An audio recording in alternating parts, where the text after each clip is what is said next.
Hey guys, how's it going? Night Owl here. Welcome back to my Hoot Crew, guys. Today we are going to get back into our boundaries book. You want the best of my heart, you just gotta see the good in me.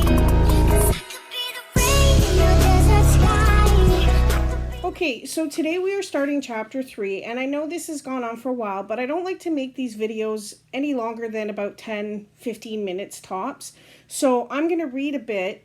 And we're just going to keep going with this because I have had a few comments and stuff like that people are being helped by this and stuff like that. So I'm just going to keep going with it. So on chapter 3, it's called Boundary Problems. So this is going to focus on some of the problems that we have and can have when making boundaries and when we don't make boundaries. So it starts off the following a long day seminar that we were leading on boundaries, a woman raised her hand and said, "I understand that I have boundary problems. But my estranged husband is the one who had an affair and took all our money. Doesn't he have a problem with boundaries?" It's easy to misunderstand boundaries. At first glance, it seems as if the individual who has difficulty setting limits is the one who has the boundary problem. However, people who don't respect others' limits also have boundary problems. The woman above may have difficulty setting limits, but in addition, her husband hasn't respected her limits. So in this chapter, we'll categorize the main types of boundary problems, providing you some pegs on which you can hang your thoughts. You'll see the boundary conflicts are by no means limited to those who can't say no. So some of us can say no, some of us can't say no and stuff like that, but that doesn't mean just that we're not setting boundaries properly. That also means that people aren't respecting our boundaries. So complaint, saying yes to the bad. "May I tell you something embarrassing?" Robert asked me. A new client, Robert, was trying to understand why he had so much difficulty refusing his wife's constant demands. He was going broke trying to keep up with the Joneses. "I was the only boy in my family, the youngest of 4 children. There is a strange double standard in my house involving physical fighting." So Robert cleared his throat, struggling to continue. "My sisters were 3 to 7 years older than me until I was in 6th grade. They were a lot bigger and stronger. They'd take advantage of their size and strength and wail on me until I was bruised. I mean, they really hurt me. The strangest part of it all was my parents' attitude. They'd tell us, 'Robert is the boy. Boys don't hit girls. It's bad manners.' Bad manners? I was getting triple teamed and fighting back was bad manners?" Robert stopped. His shame kept him from continuing, but he said enough. He had unearthed part of the reason for his conflicts with his wife.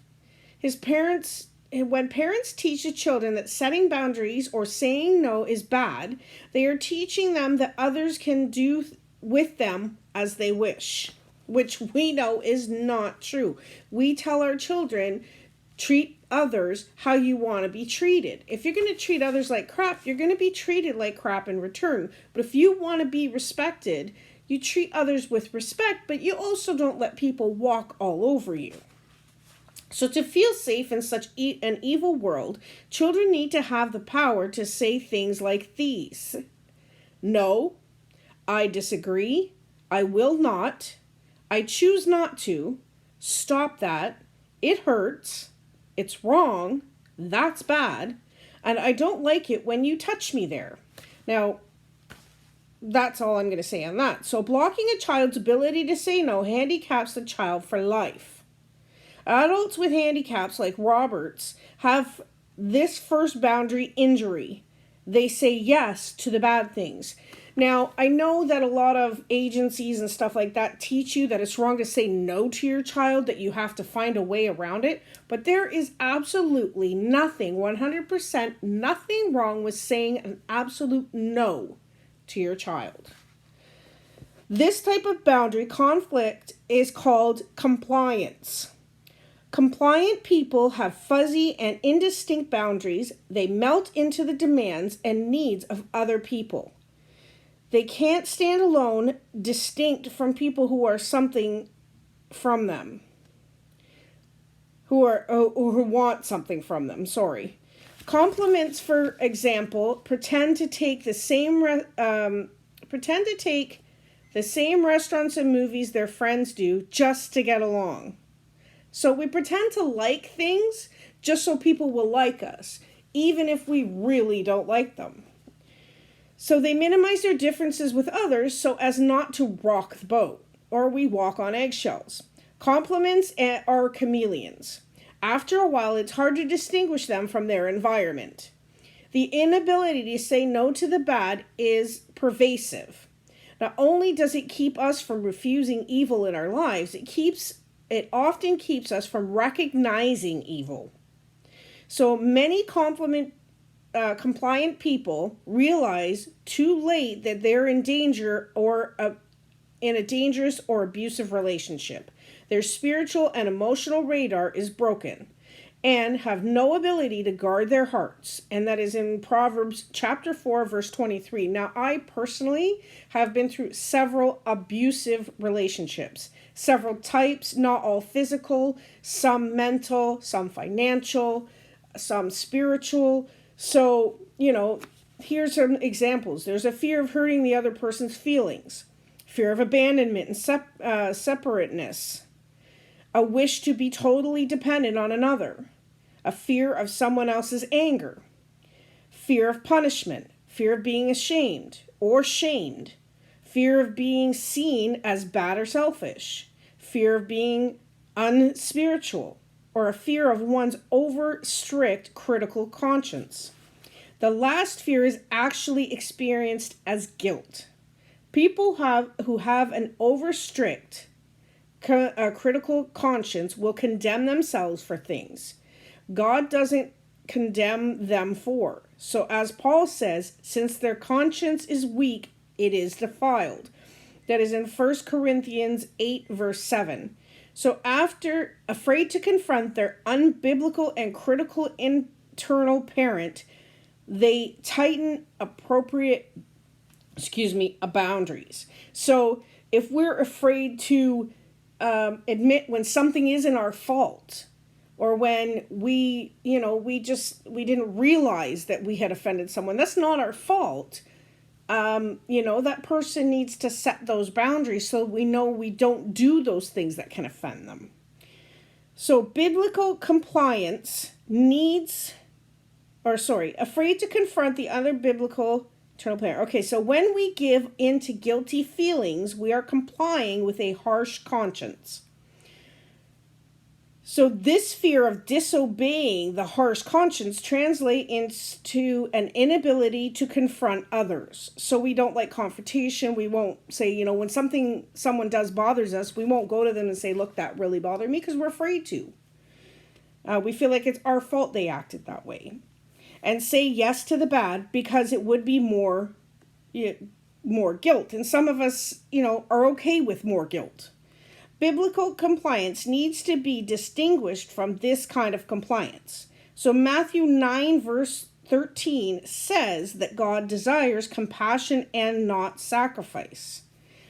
So, and that's in the New American Standard Bible. So in other words, God wants us to be compliant from the inside out, or compassionate, not compliant on the outside, and resentful on the inside, sacrificial.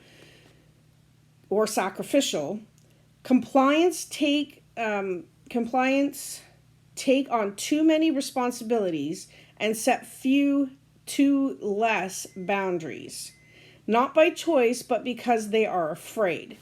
So I'm going to stop at that one. And next week we'll do avoidance. So people who avoid setting boundaries. So we're going to go into the book, and I'm going to read the questions. I'm going to leave you with a few questions on this and everything else. But just remember, you're not alone in setting these boundaries. I have issue with setting boundaries, which is why I started this study. So I'm doing this right along with you. So don't be afraid to go down in the description to my Instagram or my Twitter and send me a message and ask for help if you need it. And if I can help you, I will. And if I can't, I'll talk to one of my friends or my pastors and we can help you together. So it says it's easy to misunderstand boundaries. We readily see, for instance, that people who have difficulty setting limits have a boundary problem. So, but so do those who don't respect other people's limits. In this lesson, we'll categorize the main types of boundary problems to help you identify weakness in your own boundaries. So I'm not sitting there going, okay, you're weak, you're nothing, or whatever. No, I'm just saying that sometimes when we hear this kind of stuff, we realize, crap, that's me. So this is just to help you to set those boundaries comfortably and realize that those boundaries need to be set in our lives for people to respect us.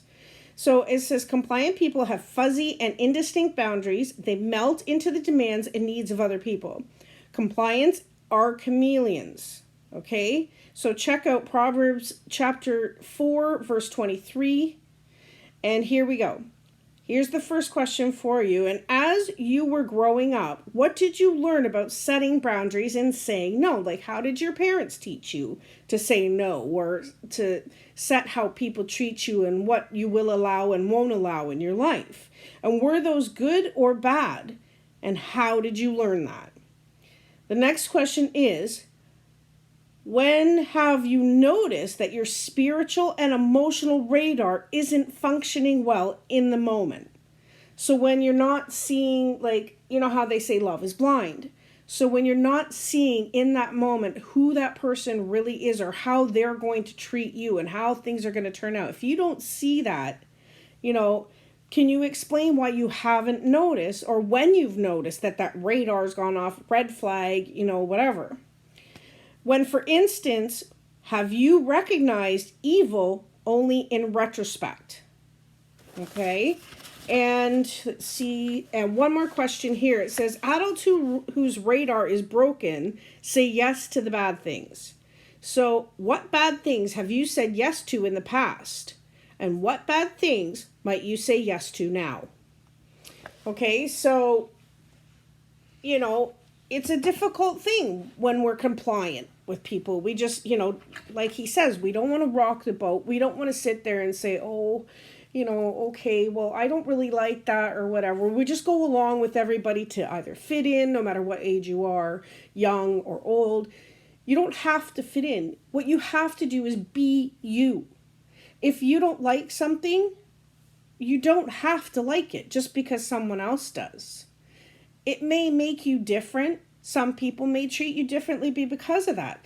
But sometimes it helps us to realize who people truly are when we do say no to them. And if they get offended when we say no, or they get mad at us and they stop talking, maybe they weren't that real structural person that we need in our lives.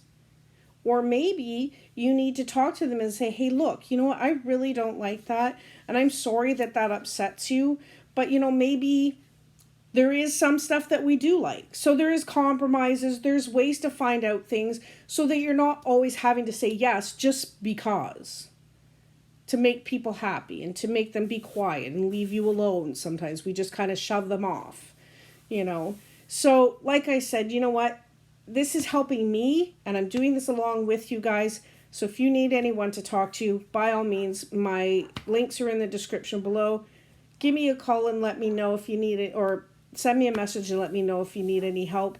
And guys, take care and God bless. Stick around to the end because I have the winners of yesterday's trivia. God bless everybody. I hope you all have a wonderful weekend. Bye.